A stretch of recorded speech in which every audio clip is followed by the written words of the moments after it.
Bienvenue à tous pour une nouvelle vidéo.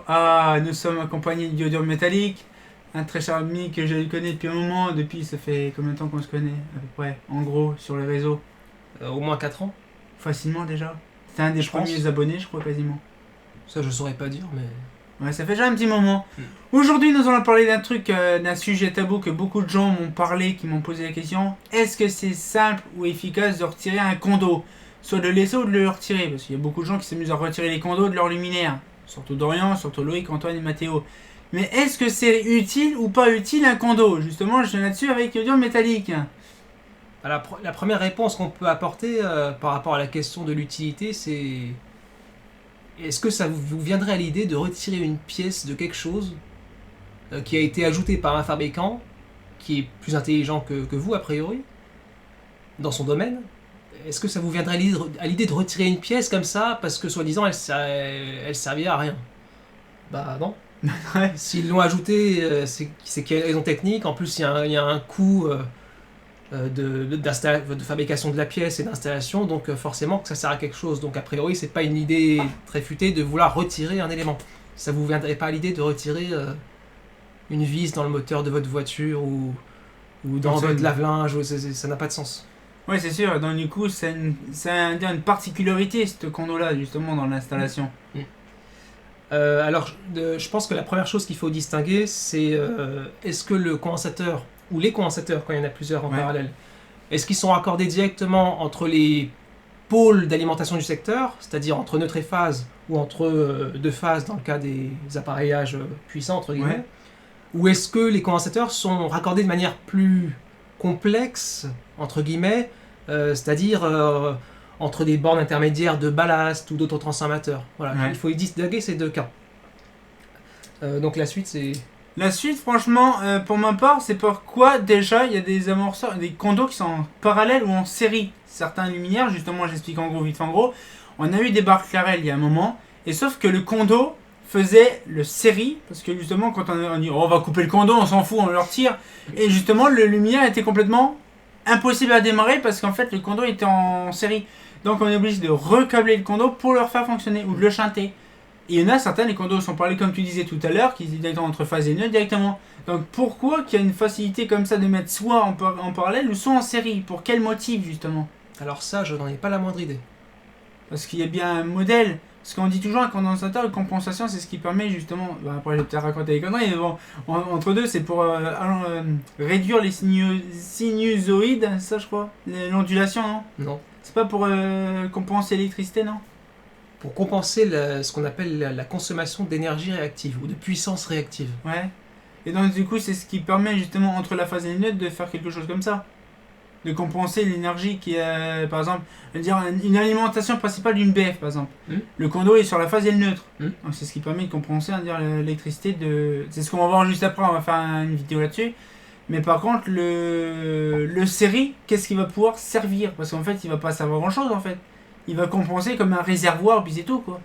Non, en fait, là, je sais pas répondre à la question de pourquoi on le met en série des fois et pourquoi on le met en parallèle.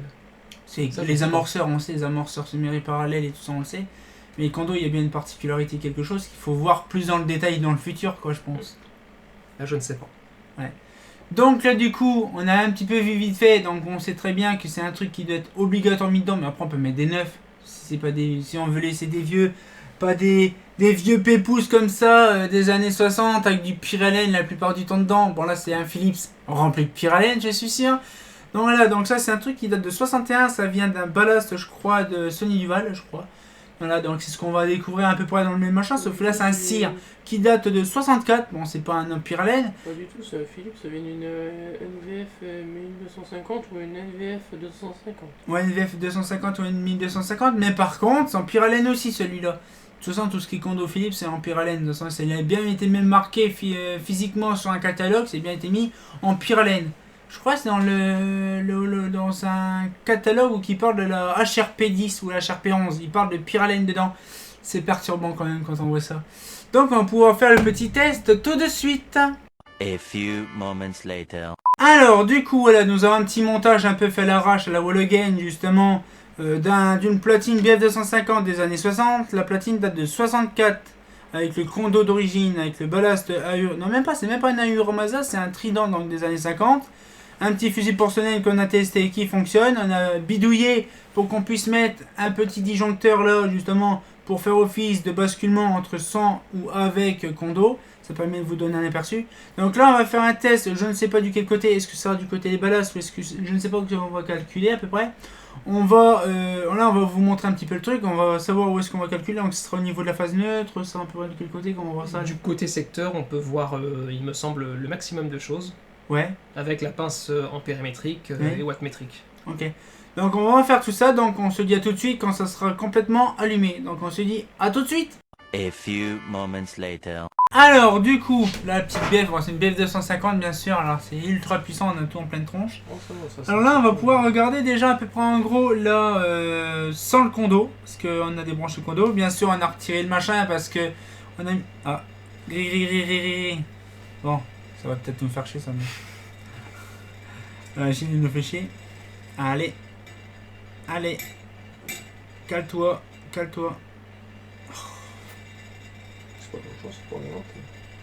Non, Oui. c'est vibration de la lampe.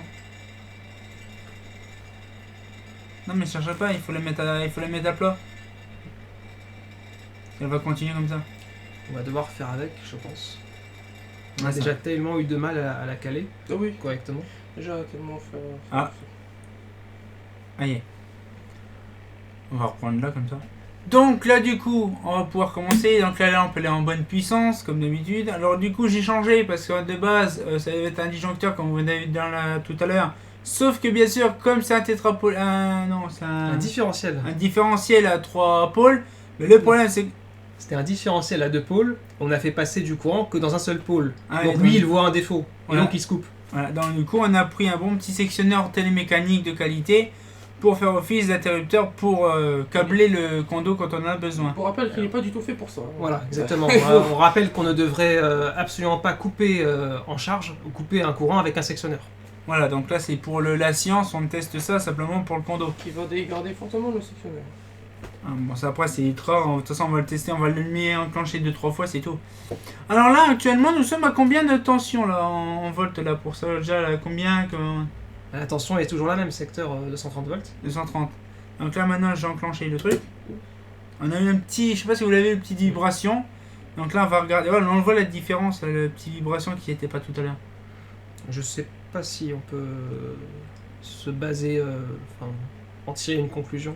On va regarder directement là, ça fait combien À mon là avis, c'était le Alors, en fait- c'est le condo qui devait se charger, je pense, à mon avis. Pas sûr. Ça charge d'un coup en fait. Dès que tu connectes en une fraction de seconde. Alors en fait c'est particulier, comme le courant est alternatif, ça charge pas vraiment. Ça charge et ça se décharge en permanence. Ah ouais, ouais. Sur le continu c'est différent. Donc en fait on a oublié de dire, je crois tout à l'heure, qu'un condensateur ça servait à la base à compenser ce qu'on appelle l'énergie réactive. Parce qu'il se trouve que, alors ce serait peut-être un peu long à expliquer dans tous les détails, mais quelque chose d'électrique qui comporte un bobinage, donc typiquement un moteur ou un ballast, justement, qui est un enroulement de fil, ça consomme ce qu'on appelle une puissance dite réactive. Alors c'est une notion un peu compliquée, que je ne vais pas prendre le temps de détailler ici, mais en quelque sorte c'est une puissance qui ne sert pas au fonctionnement des lampes. C'est-à-dire que c'est une puissance qui ne correspond pas à de la chaleur dégagée, ni à de la lumière émise, ni à un mouvement généré, ni à une réaction chimique qu'on obtient. C'est une puissance qui entre en jeu, donc une notion quand on a affaire à des bobinages. Et le problème en quelque sorte posé par cette puissance, c'est que cette puissance donne lieu à un courant. Donc un ballast ferromagnétique consomme en quelque sorte au niveau du réseau électrique ce qu'on appelle de la puissance réactive qui va donner lieu à un courant réactif qui va être appelé au niveau du réseau électrique. Et le courant réactif, qui entre guillemets ne sert à rien, puisqu'il ne sert pas au fonctionnement de la lampe, il est simplement dû à la présence du ballast, le courant réactif va s'additionner au courant actif qui lui est nécessaire au fonctionnement de la lampe.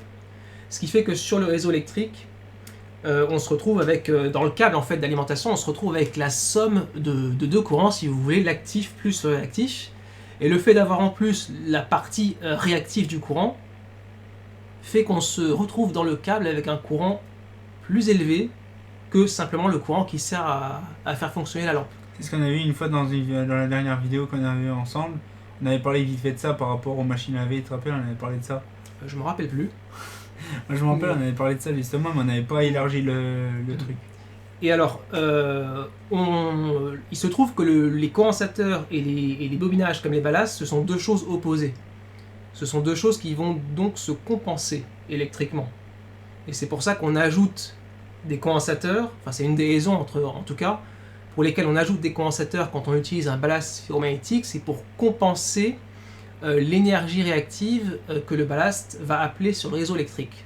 En fait, quand on ajoute un condensateur, on va faire en sorte que le condensateur fournisse au ballast la puissance réactive dont il a besoin, au lieu que le ballast appelle cette puissance réactive depuis le réseau électrique. Et le but, c'est donc de ne pas avoir un courant anormalement élevé dans le câble électrique en ajoutant le condensateur. Ok, on va pouvoir Alors, regarder. c'est peut-être un peu compliqué comme ça, mais on va plutôt abstrait comme ça, et en fait, on va mesurer avec la pince ampère-métrique, si j'arrive à enlever le câble pris dans mes pieds. On va observer ce que j'ai raconté là par des mesures, ce sera peut-être un peu plus concret. On va d'abord peut-être mesurer le courant qui passe à l'entrée secteur, Ouais, puisque j'ai dit que la présence ou non du condensateur jouait sur le courant qui passait dans le câble d'alimentation électrique. Donc là, on va mesurer, alors je ne sais pas si c'est allumé, c'est enclenché. Ouais. Donc là, on va capter Alors, oui, je précise, c'est pas relié à la Terre. La platine, on est sur un montage d'essai qui a été monté à la va-vite. On ne devrait pas faire comme ça, mais bon, on fait comme on peut. Donc là, on va capter le courant d'entrée secteur qui passe dans le système, en fait, qui arrive dans la platine. Et là, on est à 1 ampère et quelques, en alternatif. Alors, je ne sais pas si on arrive bien à le voir sur la caméra. c'est complet, je mettrai Un en peu petit. texte. Je mettrai en texte.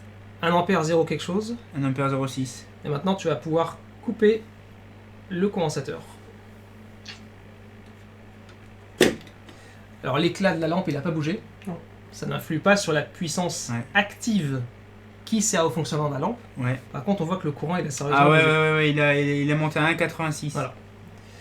Alors, si on n'avait pas de condensateur qui compense l'énergie réactive et qui évite d'appeler trop de courant sur les réseaux électriques, courant qui nous servait à rien, en quelque sorte, puisqu'on voit ce surcourant, il nous a pas apporté plus de lumière. Non. Voilà. Par contre, le problème, c'est qu'il faut le transporter. Ça veut dire qu'il faut que si on n'a pas de condensateur pour compenser, il faudrait avoir des câbles plus gros. Et les câbles dans l'éclairage public, c'est long. C'est Ouais. des longs câbles, c'est des grosses sections. Donc il faudrait avoir des câbles plus gros pour supporter ce courant plus élevé. Et ça coûte plus cher. Oui.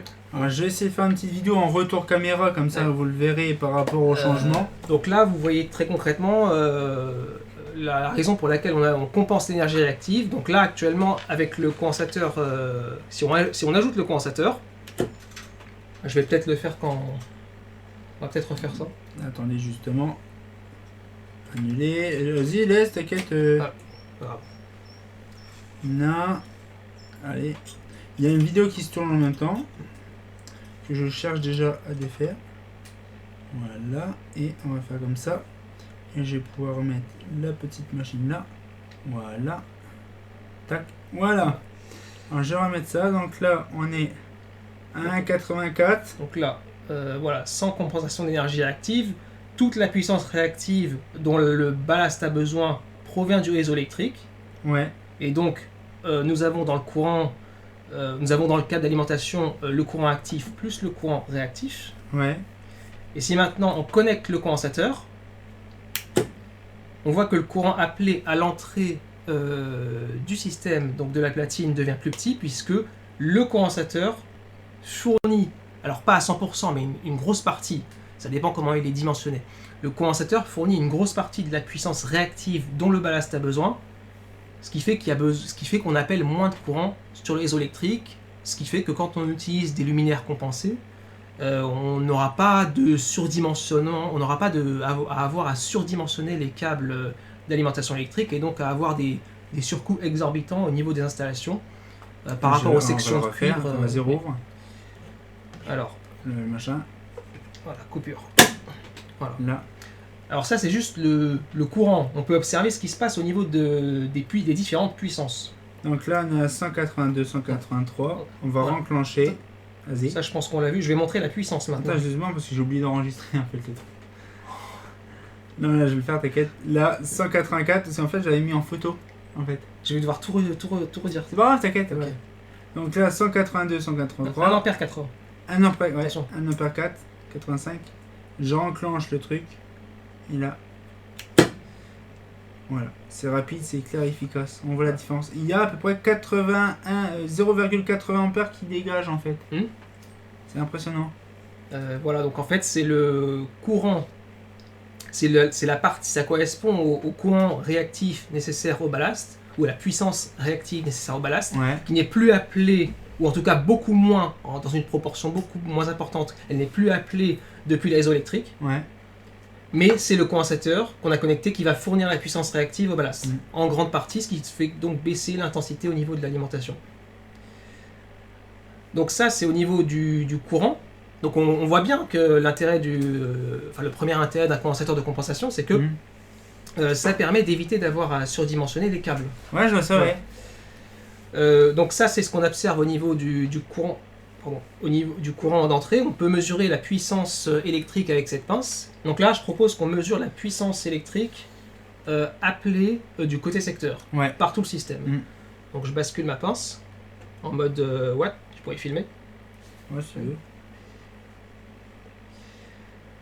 Je me mets en alternatif. Voilà. Donc là, on capte le courant qui entre dans la platine. Ouais. Et je vais en plus, avec mes pointes de touche, faire capter à la pince la tension d'alimentation. Secteur. Donc je me prends entre les deux pôles ici. En espérant avoir un bon contact. 216, là, alors c'est un 212. peu bas. Je sais pas pourquoi. Peut-être parce qu'on est sur la borne 240 volts du ballast. Voilà, mais on a 215 watts en gros, et maintenant tu peux déconnecter le condensateur. Donc là.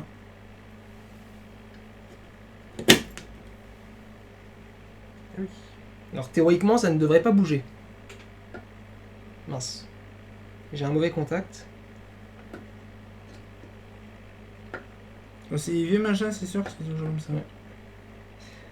Bon, ça n'a pas bougé en gros, voilà, si j'ai un bon contact. Tout à l'heure, on était à 215. Ouais, là, on a Là, on a, 230. voilà, globalement, c'est la même chose. Donc on voit que le condensateur, avec ou sans, ça ne change pas la puissance dite active. Le système, donc la lampe fournit la même luminosité et compagnie en théorie. Par contre, le courant, il change.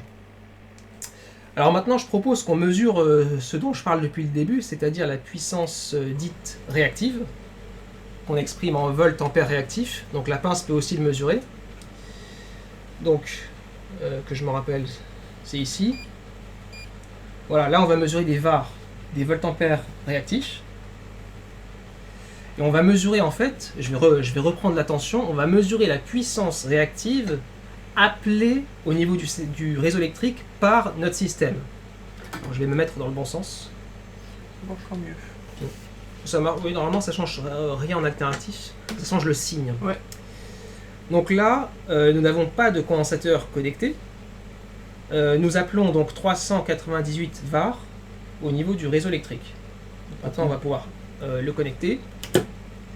Voilà, et avec le condensateur, on s'aperçoit que le système appelle beaucoup moins de puissance réactive au réseau électrique, puisque c'est le condensateur qui va fournir la différence au ballast. Ce qui fait, comme on l'a vu tout à l'heure, que le courant appelé en ligne au niveau du réseau baisse. Donc je pense que la démonstration est suffisante.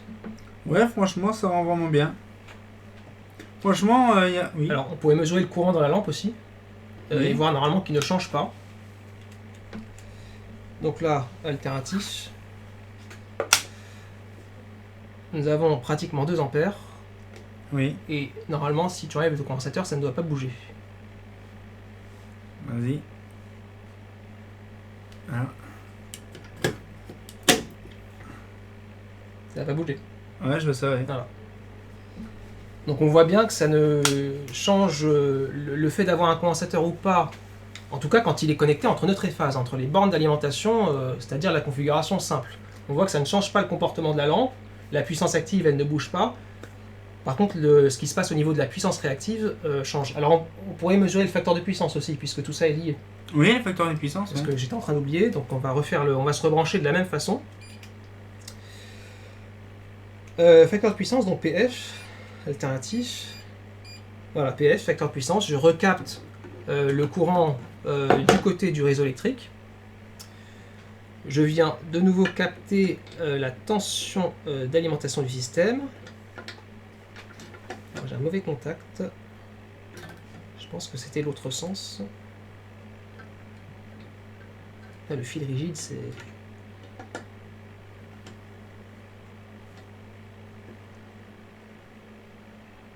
Alors là, non, c'était peut-être le bon sens. En fait, il faut que j'ai un plus normalement au niveau de la... Voilà, j'ai un plus là, non?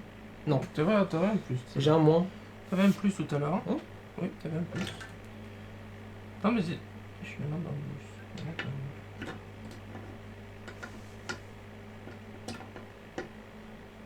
Ça c'est quand même incohérent. Je sais pas. Là, à côté, t'avais un plus tout à l'heure. Je sais pas. Peut-être je vais le redémarrer. Donc, courant alternatif. Courant alternatif. PF. Est-ce que c'est le plus qui gêne? Côté de la phase qui gêne. Parce que ça fait... Donc là. Après, normalement, ça ne change pas le résultat. Ah, ouais. Là, j'ai mon plus. Ok, je préfère. Non.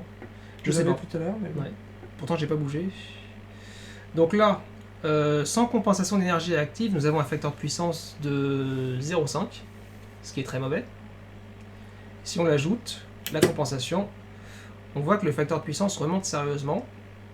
Et donc, en fait, le facteur de puissance nous indique en fait, en quelque sorte, à quel point le câble électrique d'alimentation est bien utilisé, si je puis dire.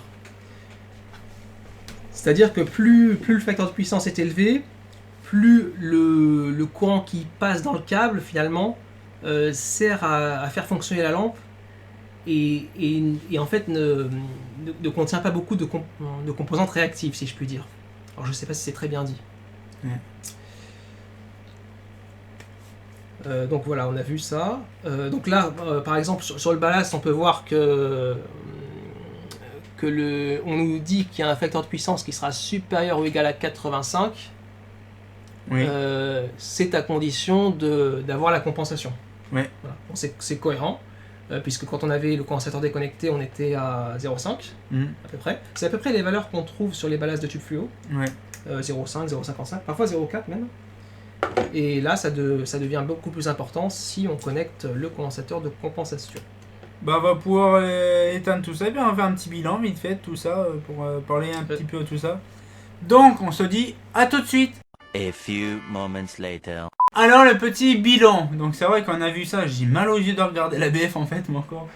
Vas-y, donc du coup, ce qu'on peut parler. T'as deux petits trucs à nous dire encore, t'as pas oublié de dire? Ouais, enfin, c'est des choses importantes. Oui. Donc, il était question de. La question c'était est-ce qu'on peut retirer le condensateur comme ça? Est-ce qu'on peut retirer le condensateur d'un luminaire comme ça sans effet secondaire indésirable? Alors si le condensateur est connecté directement entre les pôles de l'alimentation, comme on vient de le voir par les mesures, on va appeler plus de courant sur le câble. On va avoir un courant plus élevé qui circule sur le câble, ce qui n'est pas bon pour le réseau électrique. Il faut savoir aussi, mais à part ça, le système fonctionne correctement. Par contre, si vous avez un condensateur qui est connecté entre des bornes intermédiaires de ballast ou d'autotransformateurs, ça dépend des appareillages auxquels on a affaire, là je ne conseille pas du tout de le retirer, puisque d'ailleurs tu m'as dit que ça pouvait... Voilà, toi tu as testé, ça pouvait cramer. À part cramer le ballast, c'est tout ce que ça fait. Ouais. Donc voilà, ça, je sentais bien qu'on ne pouvait pas retirer un condensateur comme ça, raccordé de manière particulière, en dehors des pôles d'alimentation, sans forcément qu'il y ait un effet néfaste. Et voilà, autrement, effectivement, dans l'absolu, si le condensateur est connecté uniquement entre les pôles de l'alimentation, on peut le retirer. Moi, je ne le conseille pas pour les raisons qu'on vient de voir, avec les mesures. Il y a vraiment une large différence. Hein. Ce qu'il faut savoir aussi, c'est qu'un condensateur connecté au niveau des bornes d'alimentation, en plus de compenser l'énergie active et de faire remonter le facteur de puissance comme on l'a vu, il a aussi un rôle anti-parasite. Ça limite les parasites que vont générer ce genre de système d'éclairage avec son ballast, ça limite leur propagation sur le réseau électrique, donc ça évite de dégrader en fait la qualité, de polluer le réseau, on appelle ça, de polluer le réseau électrique. Donc c'est pas une bonne idée de le retirer. Alors après, il y a des personnes qui craignent qu'un condensateur explose, ou salisse luminaire, voilà, je sais pas, prenne feu ou quoi que ce soit. Donc la meilleure chose à faire, à mon sens, dans ces cas-là, c'est de remplacer le condensateur par une pièce neuve, de même type, en faisant attention à la tension supportable par le condensateur, c'est écrit dessus. Et puis voilà, mais je conseille pas de retirer une pièce comme ça d'un luminaire qui a été fait pour être utilisé avec. Ouais, ça c'est compliqué, mais bon, après quand on a un vieux coucou comme ça, moi je vous conseille de remettre un neuf, quoi, un truc de même là par exemple c'est un 10 micro, donc de remettre un 10 micro en neuf. Alors une chose peut-être à préciser là-dessus, tant que j'y pense, c'est qu'on peut voir dessus qu'il y a une résistance de puissance de connecter entre les deux pôles. C'est ce qu'on appelle une résistance de saignée parfois. Alors, ça peut s'appeler d'une autre façon, donc c'est fait pour décharger, pour s'assurer que le condensateur va être complètement déchargé au bout d'un certain temps. Après avoir déconnecté le luminaire de son alimentation, de façon à ne pas se prendre de châtaigne. Ah, ouais. Alors, ça vous garantit une certaine sécurité quelque part. C'est-à-dire que si le luminaire a été débranché depuis un certain temps, normalement, grâce à cette résistance, les condensateurs devraient être déchargés et on ne devrait pas prendre de châtaigne. Mais c'est vieux, ça s'oxyde, ça peut s'abîmer, donc rien ne garantit finalement que cette résistance de saignée soit en bon état et était capable de décharger le condensateur. Sur notre condensateur, les petits ronds que tu trouves en plastique, enfin les Préio, des trucs comme ça, ça y est intégré ça ou pas dedans? Non. Alors, des fois, quand on retire l'espèce de calotte en plastique La capsule par-dessus le boîtier Ah, en oui, plastique, j'ai déjà aperçu une résistance comme ça, D'accord, dessous. ok. Ouais, il faut, ouais. Et plus petit. Je suppose qu'il y en a. Plus réduite, ouais. Ça ressemble à ça d'ailleurs, je crois. Ah, ça là Ouais, on va peut-être le montrer. Si tu veux, tiens. Voilà, il est possible qu'en retirant la partie en dessous, là, on découvre une résistance de saignée. Voilà. Donc si elle est en bon état, Ça va elle... Ah bah d'ailleurs, c'est écrit. Ah. Internal Discharge Resistor. D'accord. C'est écrit. Ok. Voilà, Ok. donc ça vous indique la présence de la résistance de saignée. Et il faut espérer qu'elle soit en bon état pour... Et justement, il y a certains luminaires, des fois Seb, je sais qu'il regarde mes vidéos, donc il va peut-être me dire la même chose. Quand des fois on utilise, tu sais, la triplette, où il y a des boutons avec le bouton rouge qui s'allume. Des fois, quand on éteint le lumière, il y a toujours la lampe, la fiole rouge qui reste allumée tout petit à petit, tu sais, comme si le condo il se déchargeait. Ça, c'est suite. S'il n'y a pas ça ou s'il y en a déjà. Alors, de quel équipement on Tu parle sais, une triplette, multiprise. une rallonge multiprise blanche avec un petit bouton rouge, là, voyant. Ouais. Et des fois, quand on allume le luminaire et qu'on l'éteint juste après, il y a toujours le voyant lumineux qui reste allumé tout doucement et qui s'éteint. Comme si le condo il se déchargeait dans la lampe. Bah, c'est très probablement ça. C'est un peu une perte du. Comment C'est le pro- déchargement du condo qui se vide, quoi. Très probablement. C'est impressionnant parce que c'est vrai qu'on a essayé avec Seb une fois et c'est pareil, on voyait que le boulon. Alors ça, d'ailleurs, ça montre que la résistance, elle est utile uniquement sur le long terme. C'est-à-dire qu'il faut attendre un certain temps pour obtenir la décharge du condensateur. Donc c'est entre guillemets dangereux de mettre les doigts Directement juste à derrière. manipuler, Voilà. D'ailleurs, on peut faire les calculs à peu près de temps de décharge. En connaissant la valeur de résistance par rapport au condensateur, on peut avoir une idée en combien de temps ça descend. Le problème c'est que la Et, résistance ouais. est complètement morte. Alors j'ai passé quoi comme Et référence il est possible que ce soit en plusieurs minutes, à mon avis. Plusieurs minutes que le Ouais. condo soit déchargé. Ah oui, complètement, ouais. Ah ouais. À mon avis, ouais. Parce que je crois moi c'était dès que tu foutais un coup de tac comme ça sur une barre Ah, en ça, métal. c'est un court-circuit. Donc c'est une décharge quasi instantanée. Donc là c'est. Et la résistance, c'est de la décharge lente. Ah d'accord, ok. C'est bon à savoir. Ouais. C'est Mais bon il faut à pas le faire le court-circuit. savoir. Ça, ça engendre des défauts dans le condo. j'ai entendu ça, ouais. Ah ouais. Mais franchement, c'était vraiment plaisant d'avoir fait une vidéo avec toi sur le système du condo parce que j'ai appris beaucoup de choses. Je pense que beaucoup en ont appris des choses aussi. Franchement, enfin, découvrir un peu le truc, mais bien sûr, les. Glou glou glou. Tu l'entends glouglouter le truc. Non Ouais. Mon dieu. Riche en pyrène, tu le vois la glou glou. Donc voilà, on va pouvoir se laisser là-dessus. Ça fait une grosse vidéo, à peu près 1 heure de rush pour pas grand-chose. Ouais. Donc on va pouvoir se laisser là-dessus. C'était très enrichissant. Je te remercie, Yodor Metallic, d'avoir venu dans cette vidéo-là. Ça faisait un moment qu'on devait en parler. On s'est vu avant le Covid. Hein, et puis entre deux, on a pu le Covid, on a eu ci, il y a eu ça, les confinements, les machins, on a pas pu le faire. Et là, on a eu un peu de temps. T'es venu avec ton vélo électrique. Ouais. Je pense que tu feras peut-être un truc là-dessus, ton retour de ton péripétie de ça. Oh, ça s'est bien passé, on peut pas parler de péripéties. Ah, parce que voilà, c'est quand même, t'as fait 97 bornes, quasiment 100 bornes avec ton vélo électrique. Ouais. Donc là, tu vas refaire 100 bornes le retour. Et tu me diras un peu ton retour de ça aussi. Moi, j'ai pas eu de panne à l'aller, donc j'ai confiance. Alors, oui, en fait, on parle du vélo électrique que j'ai présenté sur une de mes vidéos à moi et que j'ai modifié spécialement pour l'occasion pour porter son autonomie à au moins 95 km Ouais. pour pouvoir venir ici. Ouais. Voilà. Donc voilà, on va pouvoir se laisser là-dessus. On se retient encore pour une nouvelle vidéo. Et comme de bien entendu, C'est pas faux. c'est pas faux.